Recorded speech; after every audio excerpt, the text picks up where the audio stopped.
खबर क्या है? रूस ने खेरसोन से सैनिकों की वापसी का औपचारिक ऐलान किया।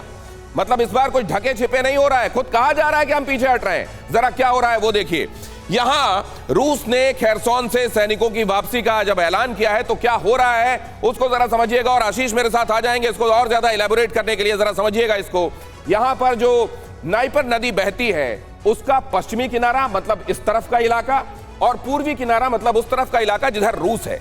पूर्वी किनारे की तरफ अब जाकर रशियन सैनिक, ये जो निप्रो नदी दिखाई दे रही है, पूर्वी किनारे में वो अपने आप को बढ़ाएंगे, कंसंट्रेट करेंगे, लेकिन पश्चिमी किनारे से वो हट जाएंगे। लेकिन अभी तक तो पश्चिमी किनारे पर जमे हुए थे, इतने भीषण लड़ाई के बावजूद जमे हुए थे। तो ये लेट रियलाइजेशन है, अगर रियलाइजेशन भी है तो किसी चीज का। दो क्विक पॉइंट्स देखिए आप, इस तरफ यूक्रेन है और इसीलिए यहां पर इन्हें जमे रहना बहुत ज्यादा मुश्किल होगा। पूर्वी किनारे पर आपको नीचे क्रीमिया है, सी ऑफ अज़ोव, ब्लैक सी, यहां पर आसानी होगी उन्हें जमे रहने के लिए, डटे रहने के लिए, और यहां पर रहकर भी आप लगभग पूरा खेरसोन कंट्रोल कर सकते हैं। और जो सबसे बड़ा रीजन है वो है नोवा खाकोव का डैम।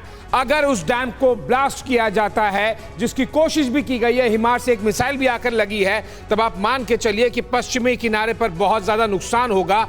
बाढ़ में आके पूरी तरह से जो भी सोल्जर्स यूनिट्स यहां पर होंगी उनका बहुत ज्यादा नुकसान होगा। एक बात समझाइए, मान लीजिए कि एंटोन्स्की डैम या नोवा खाकोव का जो एंटोन्स्की ब्रिज या नोवा खाकोव का जो डैम है, इनमें से कहीं पर भी अगर मान लीजिए मिसाइल मारी जाती है और बाढ़ का पानी निकलता है, तो क्या दोनों ही तरफ तबाही नहीं होगी? और क्या ये तबाही आज के पहले तक ये बात समझ में उनको नहीं आ रही थी कि ऐसा हो सकता है? ये आज रियलाइजेशन क्यों हो रहा है? देखिए दोनों तरफ तबाही नहीं होगी। पूर्वी किनारे पर उन्होंने ट्रेंचेस बनाए हैं और वहां पर ज्योग्राफिकली ज्यादा ऊंचा है, और आप देखिए बांध का पानी एक तरफ ही बहेगा। अगर आपने डैम को तोड़ा तो वो केवल इस तरफ ही आएगा, जो ज्योग्राफी है वो इस तरह से, और इसीलिए यहां पर इसे खाली करने की कोशिश की जा रही है। दूसरा आपको जो ज्यादा महत्वपूर्ण प्रश्न है कि क्या उन्हें आज तक समझ में नहीं आया था, लेकिन देखिए आज तक समझ में आने वाली बात यह है कि क्रीमिया, जब सी ऑफ अज़ोव और ब्लैक सी के यहां पर क्रीमिया से उन्हें कनेक्ट करना है पूरे एलपीआर डीपीआर ज़ेपोरिज़िया को, तो खेरसोन के उस ब्रिज को,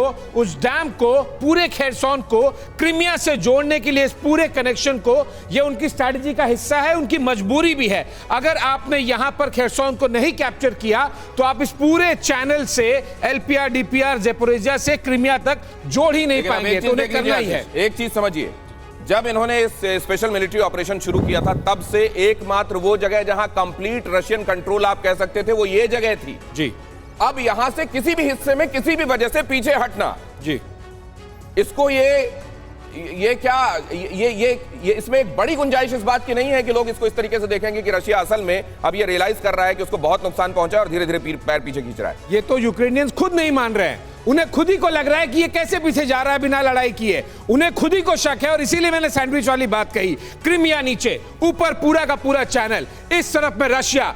यूक्रेनियन सोल्जर्स यहां पे आने के लिए खुद डरेंगे मैसिव डिप्लॉयमेंट के लिए, और इसीलिए आपको ध्यान होगा कि पहले पूरे सिविलियंस को खाली कराया गया खेरसोन से, उसके बाद में ही मिलिट्री मूवमेंट्स को, यूनिट्स को वहां से निकाला गया है। यानी कि यूक्रेनियन सोल्जर्स को, आर्मी को खुद लग रहा है वहां जाना खतरे से खाली नहीं है। इस बात को लेकर जाता हूं मैं जनरल साहब के पास। जनरल साहब, ये यूक्रेन जो मान नहीं रहा है, एक्चुअली वो दूध का जला छाछ फूंक रहा है, या वाकई ये रशियन स्ट्रैटेजी है, यूक्रेन के समझ में नहीं आएगी और यहां कोई ट्रिक है?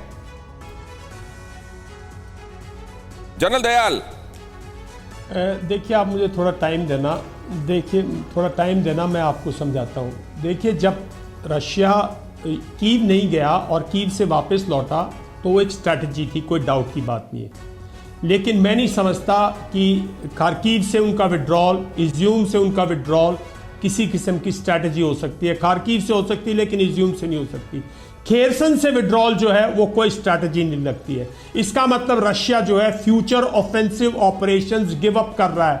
इसका मतलब ओडेसा, मिकाइलोव और जो ये सब सुनने में आ रहा था वो पॉसिबल नहीं है। ये एक निप्रो रिवर है, मैसिव ऑब्स्टिकल है।